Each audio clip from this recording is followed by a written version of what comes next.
Yo, while I load, I got a great story to tell. Okay. That All right, let's hear it. it needs to be recorded. Yeah, so I'm only gonna tell this once. Brian knows the story, but it came into my head while I was taking a shower. I couldn't stop laughing, and I realized that Alan and Chris had never heard it. Mhm. So, and Brian, you'll know where this is going, but don't interrupt.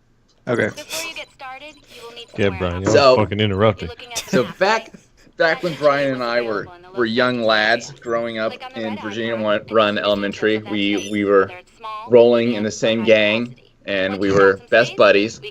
And me, being the little rebel that I never liked authority figures, and I didn't like some of the stupid rules we had at the school. So one day, little Sean was at the cafeteria, and basically, we had this rule that said when you finished your food, you weren't allowed to throw it away. You had to wait until like the bell rang or whatever, and then you could throw it away. I thought that was bullshit because I was trying to mac on Hillary and Rachel because I was trying to get in on that shit, and I had this fucking pile of like trash food in front of me, right? So I was like, this is fucking bullshit. So I stood up. I felt like fucking, I don't know. I felt amazing. I stood up, I threw it away, and I sat back down. Then this fat bitch of a fucking cafeteria lady rolls over me like a fucking boulder in Indiana Jones, and she comes up to me. She gets right in my face, and and she says, "Why did you do that?" And I was like, calm as fuck. I was just like, because I didn't want to see the trash in front of me when I'm talking to my friends. That's exactly what I said. Little fucking like second, third grader, whatever.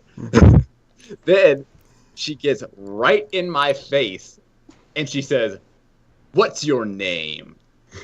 So without missing a fucking beat, I look her right in the eye and I say, "Brian Bowden."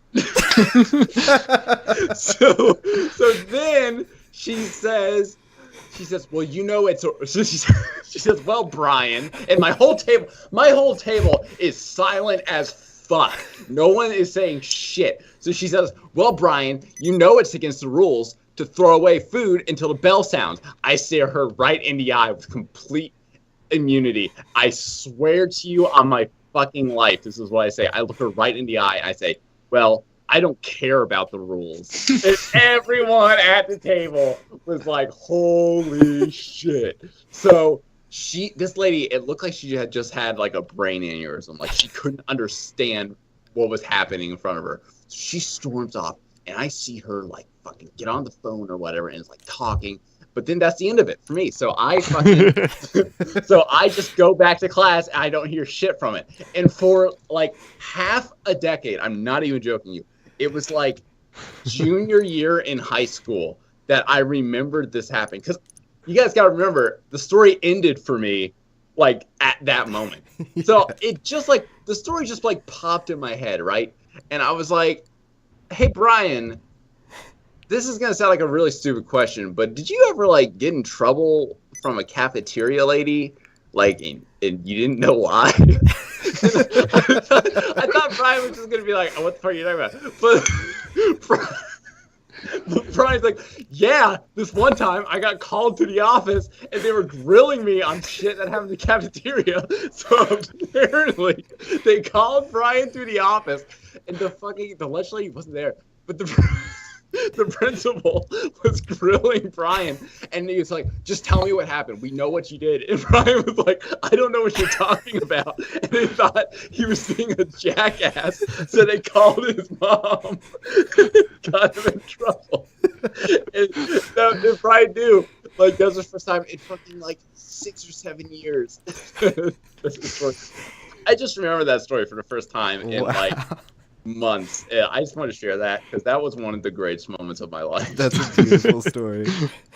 You should put that on YouTube just as its own recording. That was probably one of the greatest moments of my life. Like my wedding, the birth of my first child, and that are gonna go down as like the three things I want to remember.